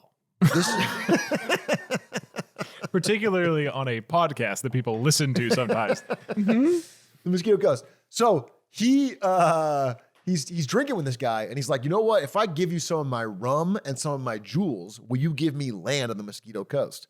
And the guy, who has no real claim to it anyway, goes, yeah. Yeah, of course. Makes sense. So he gives him a deed to thousands of acres of land in the Mosquito Coast. Yeah, of course. You have the deed to the Mosquito Coast. Okay. You give it to your friend. So Simon Bolivar, so Gregor McGregor has kind of been scammed himself, but he owns this land in paper. What? So your client is a victim? He's a victim. Victim. He's a victim. So he goes back. And also, my client loves LARPing, which is not a crime. He loves the idea of like making up. He's like a J.R.R. Tolkien of his time. He likes writing fancy ideas and drawing ideas. He goes back to London and I'm sorry, it's not. He's in the Mosquito Coast. This is just real. This is Well, you can't. see, this orcs particular photo is- in the Lord of the Ring are not LARPing. They just Right. are in it. And I love that you said that. This particular photo is fake. And when he gets back to London, he commissions a fake guidebook of a fake country that he's created in the Mosquito Coast called Poyais. Poyais. And so he walks around claiming he is the cazique of Poyais. What does that sound like to you? Like a prince or a king? The Kazik. Yeah, some sort of mosquito queen. That's what he wants you to think because it's a fake word that he has made up. He's actually made up a bunch of language of Poyais. He's made up a banking system. He's made up a town that has 20,000 fake people and has a opera hall and a main street. He also... If Poyais is made up, where did my grandma used to summer? That's what people in London are asking themselves because he also says it's filled with many exhausted Londoners who went out to enjoy the great weather. And he also tells everybody that the natives there are unique in that they love the British. The natives are so grateful and happy for the British. It's a true blessed paradise where they're thankful. And so everybody in London is like, this place sounds bomb.com, as they used to say back then in the 1800s. And because he's such a good LARPer, he writes this whole thing himself, this entire fake guidebook to the territory that has like flora and fauna all made up, natives and land and maps. He makes this whole thing up and he puts it under a fake name called Thomas Strangeways. And this goes kind of viral in 1800s London. So everybody wants to either move there or invest there. And I just want, could you go back one? So in this pamphlet, which is made up to promote his made up country, they're still calling it the Mosquito Shore. Why wouldn't you call it, like calling it Virus Town is not good marketing. And if he's lying about everything anyways, call it a different fucking name. It's extra funny because there's a page in this guidebook where they specify how there's zero mosquitoes. Zero diseases. In the book, they're saying there's no mosquito. In the book, they say there is plenty of mosquitoes, but Right. But in the book, there's zero mosquitoes. It's a paradise. It is like a spa. It is so beautiful. He also creates a fake currency. So there's two parts of this. One is at this time, largely because of events like the South Sea Bubble, honestly, people are in Great Britain really tired of investing in British government bonds. What year is this again? This is the mid 1800s. I don't know the exact. So that would have been after the ramifications of my It's probably after, but it's British government bonds at the time only offer like 2-3%. So everyone's like, I need a better return than that. Yeah, of course. What's popping? South America. That's what everyone's hearing about. South America is like blowing up. And Poyais is offering like 15% return on its bond. 15%? And it's a paradise that it's doing well. They say the ground is so fertile, crops grow twice as fast. So everybody starts investing in Poyais bonds. Of course. Now, if this was just the scam, that would be, I think, no harm, no foul. Well, okay, what's the problem with Who that? doesn't want to bond for the Bank of Poyais? Yeah, it's cool on its own. The problem is people want to move there. And Gregor McGregor does nothing to dissuade them of this idea. And he actually encourages it. And in fact says, you know what? When you get there, you're going to need Poyais dollars. So give me all your London money. I'll convert it to Poyais dollars. And then when you arrive, you'll be able to do that.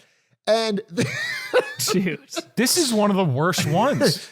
He's like sending people across the world to the Mosquito Coast. Okay, excuse me. People- I try to stay objective here. yeah, stay objective here. You're sounding really No, you're like right. a class trader. You were saying. Oh, So people quit their jobs. Like some guy quits his job as a cobbler to become the official royal cobbler of Poyais, converts all of his life savings into Poyais dollars, and they all get on a boat, hundreds of people, and they sail. And when they arrive, they find a lot of mosquitoes and empty land and natives that hate them and death and disease and decay. And the second they land, the ship captain realizes they've been had. He nopes the hell out of there instantly, leaving everyone stranded. Of the hundreds of people that were sent, 50 make it back alive. Oh. Everyone else gets hit with disease and dies, and one person kills themselves because they've been had and they lost all their savings. Let's not go into the details because I think it paints the wrong image of my client, Gregor McGregor, who's really a good man. Because I feel like maybe he did do something wrong here. So far, you might so think maybe that. dig yourself out of this hole. Sure, okay. So they get back to London and they're complaining. He gave them a free trip, basically, but they saw the world. And they get back and they complain, and it becomes a big viral sensation in London. People have all been scammed. Nobody's getting interest paid on their bonds. And everyone that went is it's the newspapers. So my man, Gregor McGregor, realizes they don't want me here. Okay? You don't want my talents? Fine. So he moves to France, where he immediately starts selling Poyais bonds and running the same scam. And to be fair to him, now he's not lying. There's people living there. There's a settlement of There's some a settlement. Few? Yeah. And A few people. He's in France. He runs the exact same scam twice. It's slightly less successful because a few people have heard, and there's a little bit of suspicion. Plus, the South America thing is fading. And eventually, they arrest him and make this cartoon showing him as the so-called cazique of Poyais and being arrested. By the way, he was like, again, every step of the way, he's writing thousands of pages of fan fiction. He was like giving people green crosses that represent honor. And he was like, you're in the Order of the Green Cross. He really created, he would have been a great writer. At which point he flees France, goes back to London, and it has now been so long since the first scam that few people remember it and nobody remembers his face. So he does the same thing again. No way, dude. The Return of the King. He does it a third time. That is It crazy. is markedly less successful, but still enough to live off of. When they finally do catch him, he goes to Scotland, does it a fourth time to buy a house and pay off his debts. He sells bonds a fourth time. At which point, it's all been burnt. Everyone has figured out his scam. He runs out of money. His wife dies. And he says, you know what? I'm going back to Venezuela. He goes back to Venezuela. How old is he at this point? At this point, he's an old man. He's like in his 60s. He goes back to Venezuela and he says, hey, I was a war hero here. And a few people kind of remember him. Yeah. And so they go, he was. And they give him a full pension, military honors, and he dies. A hero. He dies a hero. They give him like a parade. Like no one else is around that really remembers the battles. So he kind of pulled off scam after scam his whole life and ended up. Why am I the most mad about this one? It's like, I think it's just something about being like, you just live in an era where you can truly quintuple down. Dude, no one can call you out. Nobody has photographs. Nobody has maps. Because you just like, you can't do this anymore. Not in the same way. Yeah. It has to be different now. But this was just the time where like nobody had the technology to quickly communicate about scams or people or photos. So you could keep running that shit.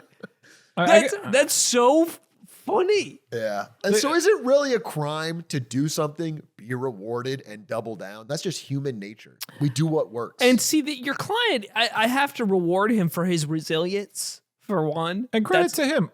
Like the vast majority of people who went to Poyais have been there forever.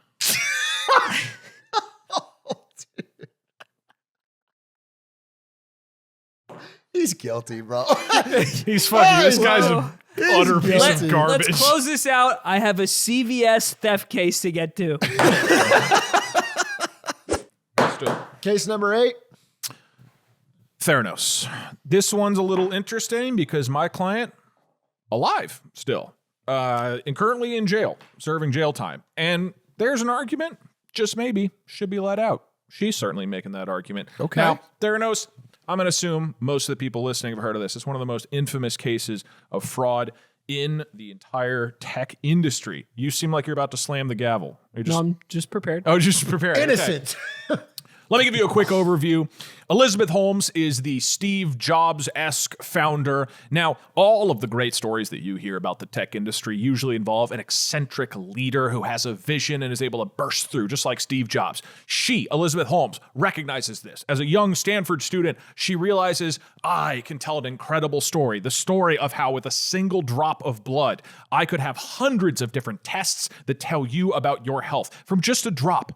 It's me, a powerful woman, fighting against the sort of, genuinely misogynistic tech sphere. And finally, we have like a powerful leader. She starts talking like Steve Jobs. She starts wearing black turtlenecks. And as a 19-year-old, drops out of Stanford and says, I have invented this technology that can take a drop of blood and get hundreds of tests.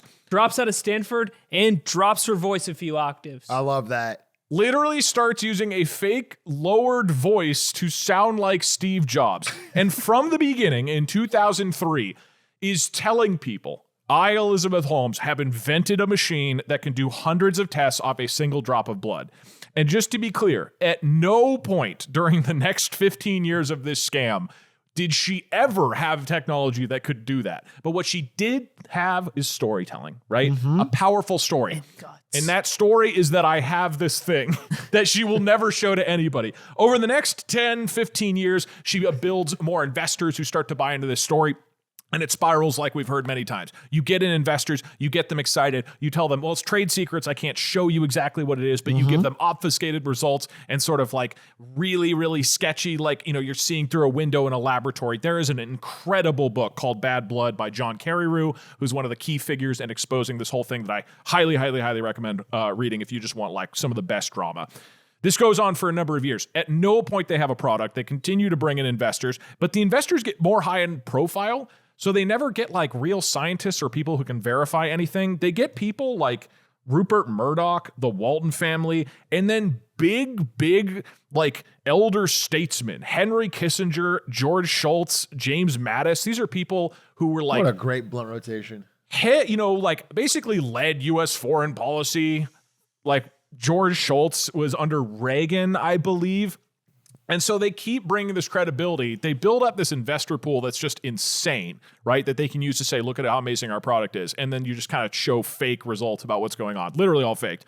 And then at the same time builds an incredibly powerful legal team that threatens intense legal action against anyone who tries to speak up against anything. Any former employee starts talking to anyone in any way, they're getting like tons of lawsuits at them and threats from big firms that are credibly going to destroy these people's lives. That's called being a girl boss, first of all. She indeed was a girl boss, yes. And there's nothing wrong with that. Why can't women do what Nintendo does all the time? These are different. These are not the same.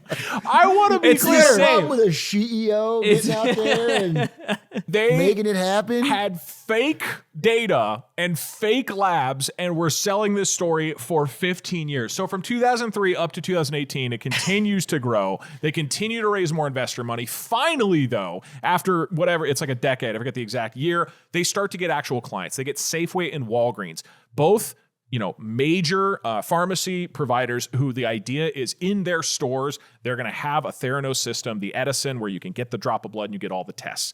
So they start finally getting a real customer. And the problem is that since the machines don't work, they have to like mail the blood samples to Theranos's lab. But then Theranos's lab doesn't have working machines. So they have Siemens machines in their labs that do the tests for them. Machines? They have Siemens machines. You mix the blood and the Siemens machine together. Right. Now Siemens, What's the crime with that? the German, so the crime is if you tell everyone and invest money and get Walgreens and Safeway to give you massive Henry Kissinger investments. would not invest in something bad. Ooh, First of all. ooh, ooh. Okay, wait. So God doesn't let you live to 100 Yeah, if you did unless you're bad not things. living right. It's a wild story where basically for the last several years what really gets bad is at first it's just scamming investors for a long period, but then there is this long period where they get Walgreens and Safeway to put these into their pharmacies, right? And the blood results, the machines they have aren't very good, and they are able to do a couple of lab results badly. and the rest of them they have the Siemens machines do, but say, oh yeah, we're doing all of this. So it's not just all the lying, it's they genuinely have bad machines that don't give good results and sent those to real patients in America and said, this is your health, and it was wrong. And the nurses who were trying to speak up threatened all over the place. Former employees were threatened with legal stuff. Finally, a journalist, John Carreyrou, amongst other, is talking to some people. It's like heroic story, which we won't get into. But finally, someone has the conviction to go through and make this public and to be a whistleblower. The story drops by the Wall Street Journal, and that just blows the whole thing open. The Wall Street Journal was threatened immensely that they were going to basically try to destroy the Wall Street Journal, and they had to debate whether they were even going to post the story. It was that intense with legal threats. Doug, I'm having a hard time here because it seems like your client set an ambitious goal that needed to be fulfilled in order to create a great product. And sometimes that vision needs to come first, much like when Steve Jobs told Steve Wozniak that the Macintosh could only be this big, and then he needed to fit all the parts. And when Elon Musk tells it's his really no engineers- different. I don't even know why you're giving this case to us.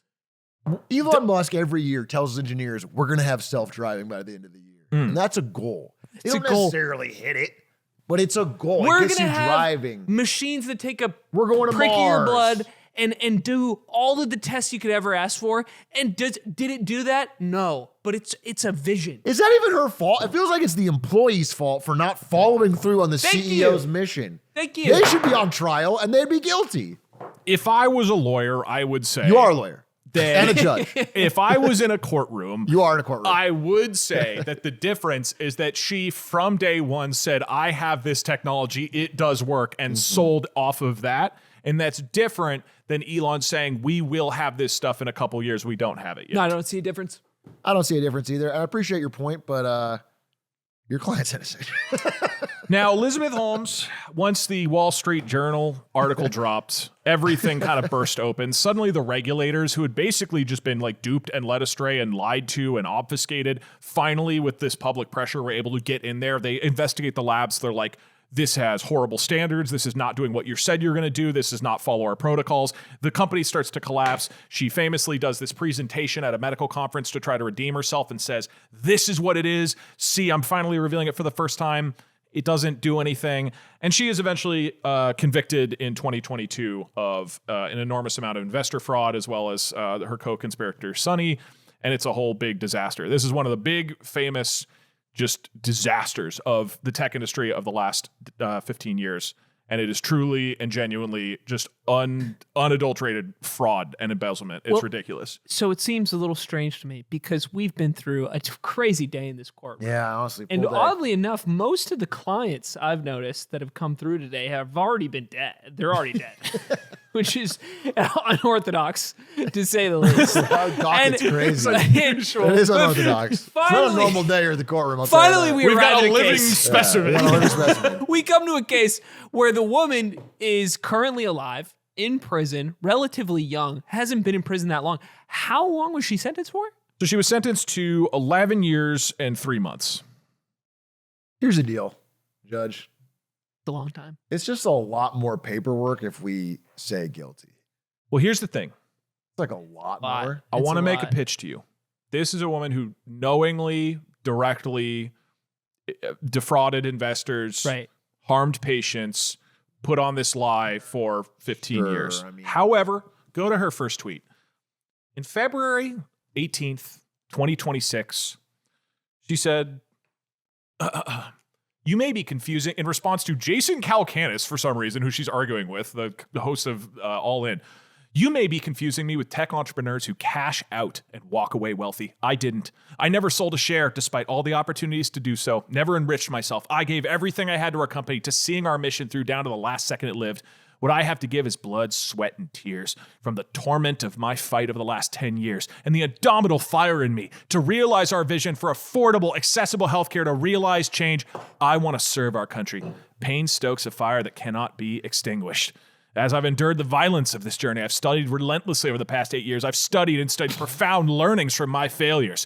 And she goes on, you can keep scrolling down to say how she now wants to use AI and innovation to help change big healthcare. For 15 years, I worked 20-hour days, 7 days a week. I think she would be dead. She does have children. Also, I want to serve our country. I want to apply the lessons learned, burned into me. I want to help us lead as innovators in healthcare. I want to ensure the dream of affordable, accessible healthcare becomes true in a world of AI for all Americans. And I just want you to know. She said AI? She said AI. I want to invest. I want to invest. She's not guilty. Get her out. Put a ticker up and get part of my savings into it. Is this not an insane thing to say when you're literally in prison? You're in Is prison. Nothing you did provided said a AI. product. Aiden, we're missing a financial opportunity here. Allbirds AI is worth $500 million. I'm going to invest in Theranos AI right now. Not guilty. Order, our final case of the evening. It's been a long day. Famously, All right. you usually go through about 10 cases a day in the courtroom. And they're all very high profile and long dead. Final case. Lawyers, judges, people and women of the court. People and women. That sounds worse coming out than I had my head. Actually. Overruled. You're fine. You're fine. Not guilty. What's going on? Your with- client I didn't mean dead it. or not? Is your I'm client- realizing First question. Is Tell our us if your client dead client or is not? fucking alive. hold on. My client is alive. Yes. All right. And the other, No. Is it the dead? other Is it a coma? has fled. Okay. All He's right. fled. Nothing wrong with fleeing. He's fled. And I come to you with our last story of the day, a company called Wirecard, a German success story. Wirecard was an online payment processor. You can think of them something similar to Stripe, something that lets businesses interact with credit card payments online, later doing things to help support mobile payments, kind of financial infrastructure on the internet. And they got their start helping provide these payment service to gambling and adult media sites, because those are spaces online where equivalent companies often don't want to get involved. So they saw a market opportunity there.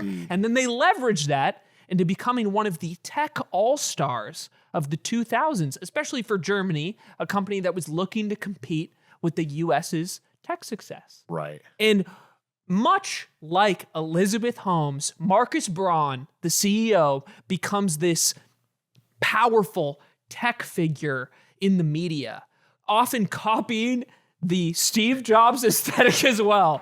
Literally rocking the turtleneck. I think Steve Jobs and is the guilty glasses. for just making so many copycats. Let's get him in here too. Let's get him in here. There's too. get a all real the dead criminal people. He afoot. fits our crime. We're gonna be a He big fits pile in that of- he's also He's dead. dead. We mostly persecute dead people.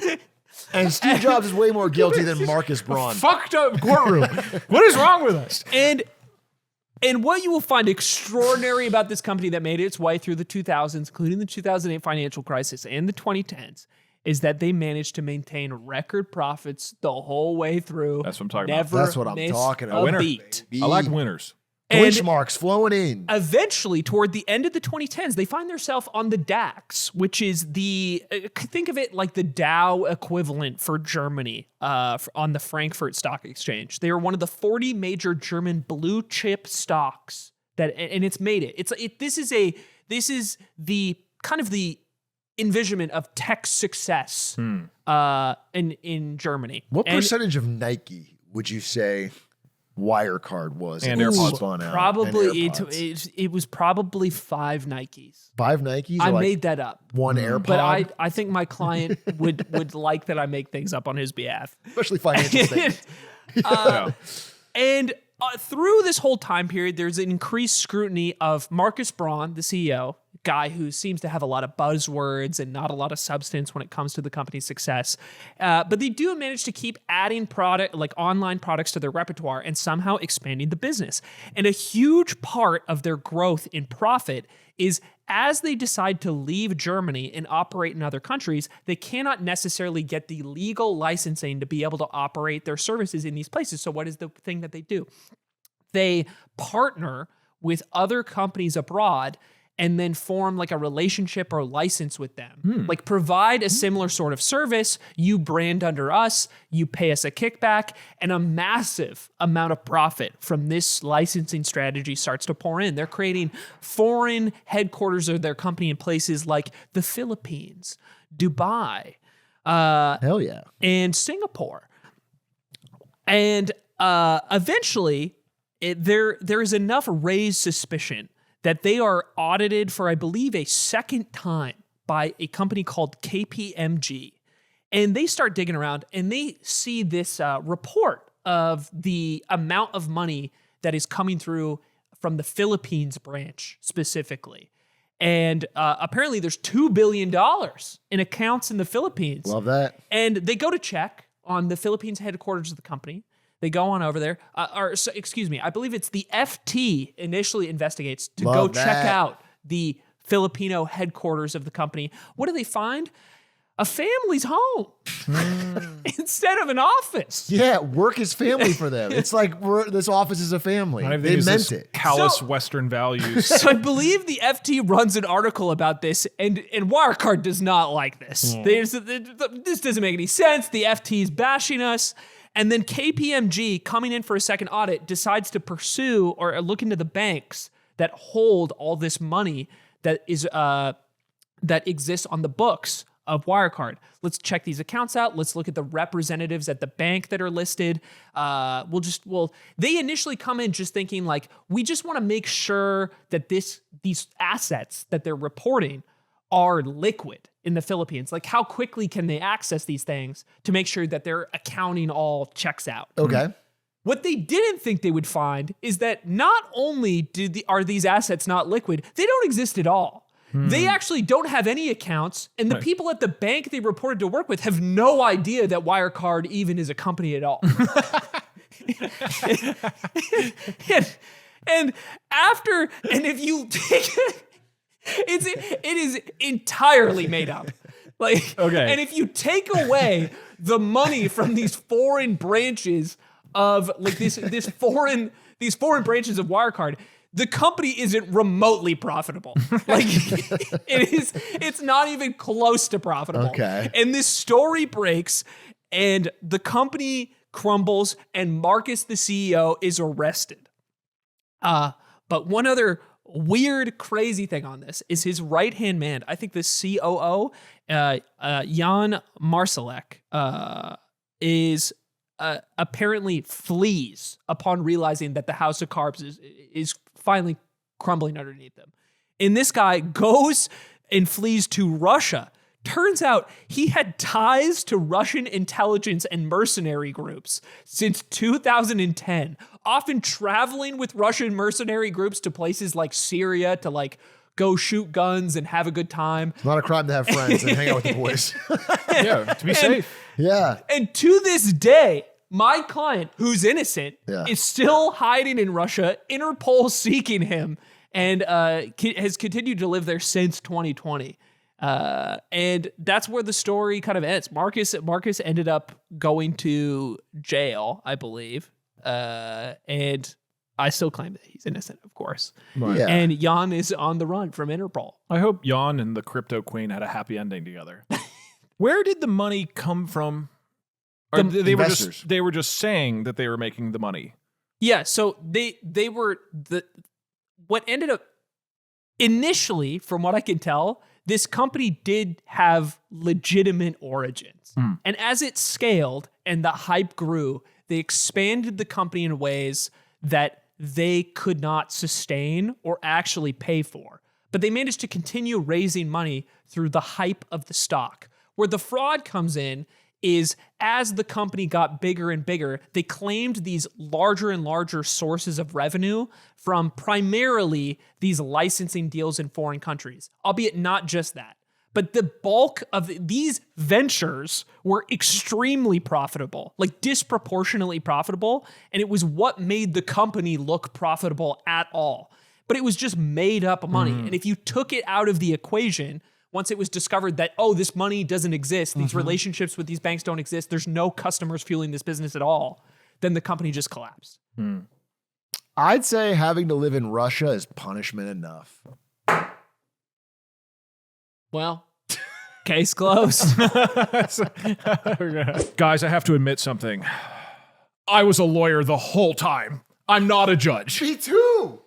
If I'm to confess to you guys, I actually do know how to put a tie on, and I was just joking. I thought it was hilarious. Not. No, you That's were why not. I made your clients innocent. I was your goofy hair and the tie. Ladies and gentlemen, this was fun. Let us know who you think is the most awful scammer of all time, and did we get anything wrong? And next week, join us. We will be putting Aiden's dead grandparents on trial. And if you want an extra 60 minutes of the show, you could go to patreon.com/lemonade stand, where we will be doing a more normal episode. That's the real scam. That's normal. The real scam is subscribing to Patreon on iOS. Don't do it. Don't do it. Go on desktop. Use Android. And do something else. Do not subscribe to Atrioc's Twitch channel. He doesn't even thank you And when you don't do subscribe. that. He didn't Don't say do that. anything. Good I should be idea. treated Don't like do Guys, royalty over we're there. all and I part get of the nothing. legal system. I Let's get not throw each other under nothing. the bus. We'll see you guys next week. Thanks for watching. Case closed.